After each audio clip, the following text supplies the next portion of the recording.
Pat Mahomes, sitting down here in Mexico City. Let me ask you this, start right off the bat. People are going to want to know, how are you feeling? How's your health right now as far as the knee and the ankle are concerned? Yeah, I'm feeling great, honestly.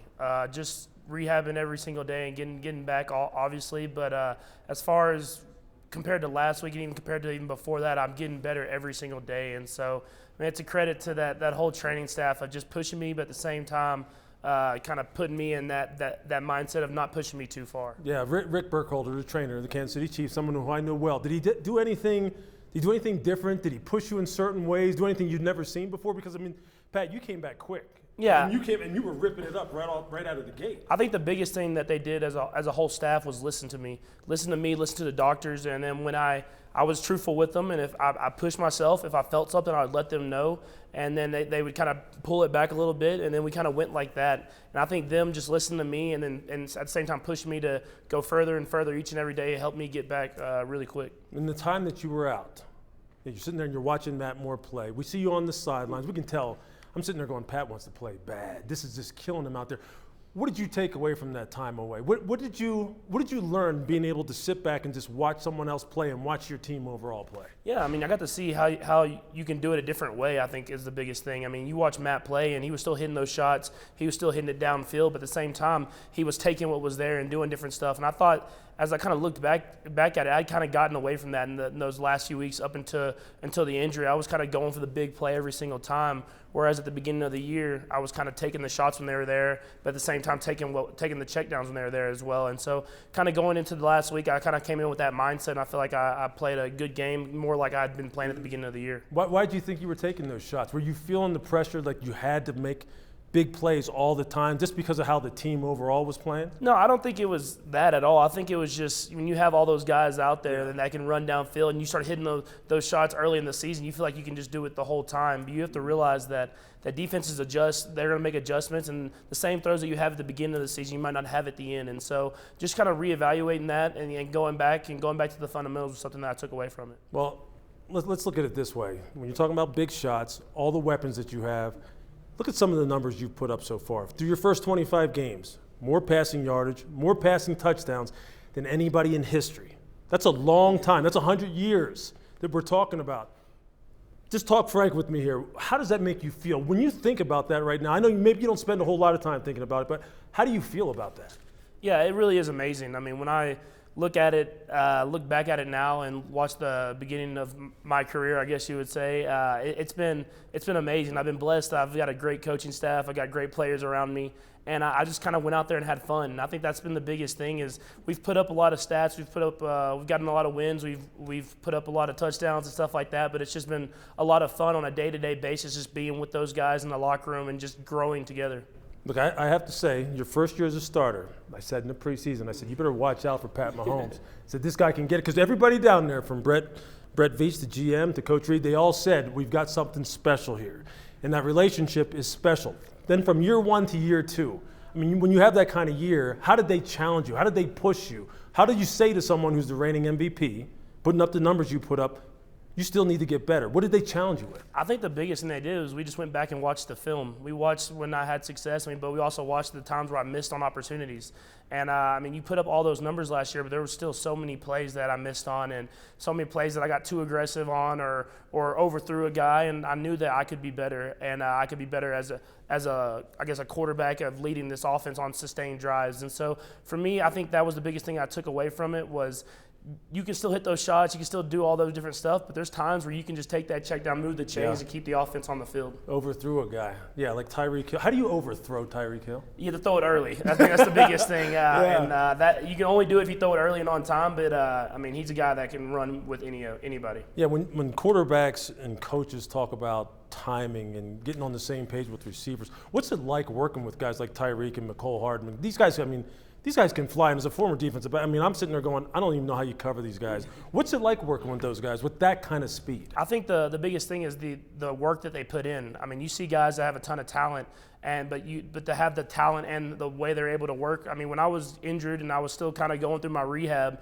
on Tuesdays when they were supposed to have their off days, they'd come in and get work with me where I could throw routes to them and still keep that timing, so that when I came back the Tennessee week, we still had that same timing, that same anticipation. I was able to do what we were doing at the beginning of the year, and it just shows that whole receiver group and tight end group and running backs, they want to put the work in, they want to be great. They're not going to just rely on their talent. They're going to really take their game to the next level with that hard work. Yeah, and when you're talking about putting in the work, the whole team right now probably has to put in a lot of work, right? You start off hot.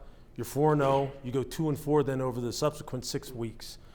What's the mind frame of the team overall? And you as a leader who have assumed that leadership position early in your career, what was it like this week getting ready to come down here? What do you want to accomplish coming down here? Yeah, I think the biggest thing was just kind of looking at it and realizing that we just need to execute at a better level. Offense, defense, special teams.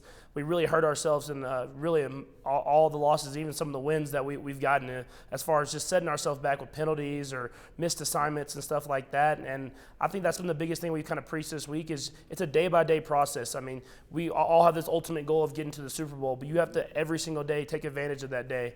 And I think that's been the biggest thing that we've been doing this week, and we're going to try to do moving forward is taking advantage of every opportunity that we have to get better. You know, I'm going to ask you a question here about you specifically, the MVP race. We see how the young guns right now, you guys are taking over the league between you, Deshaun Watson, Lamar Jackson, even Russell Wilson. And all these guys right now are being talked about as MVP candidates. I said on social media the other day, I was like, wait a minute, what about the reigning MVP? He's missed 2 games and his numbers are better than almost everybody's. How does that make you feel when you hear people talking about them? Because you have to hear it. And then they're not talking about Pat Mahomes. Yeah, I mean, obviously you want to win awards like that, but when it comes down to it, you just want to win football games.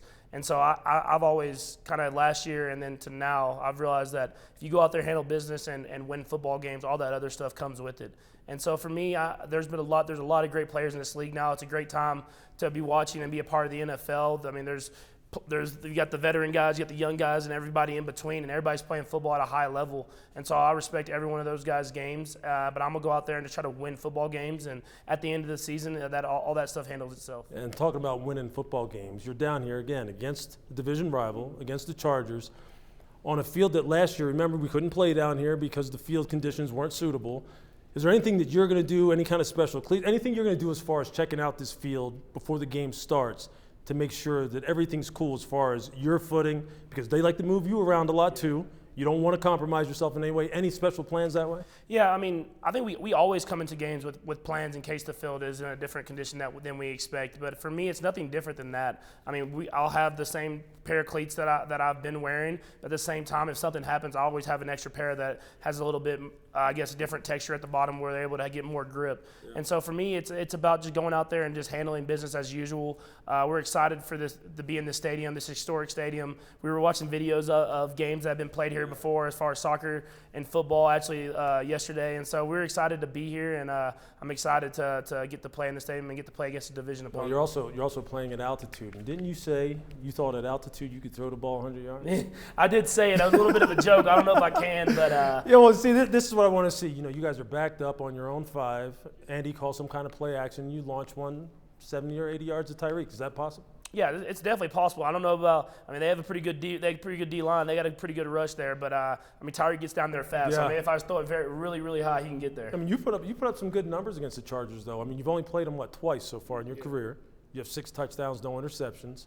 What's it like going up against Melvin, going up against Joey? I mean, these guys. What's the key to against a defense like this for a quarterback like you? Yeah, I think just handling the pressure that they're going to bring, being able to get the ball out of your hand. We understand that. I mean, we have a great offensive line that does a great job of protecting me. But I mean, when they have guys like that, they're going to win rushes. And so when they do, not making a play worse and just hitting the check down, getting into the hot answer, and not taking that big sack that they grow accustomed to getting. Awesome. So in a couple weeks, you're going to spin it forward a little bit. I know you're still focusing on the present. In a couple weeks, you're going to go up against the GOAT, against the guy everybody measures themselves against.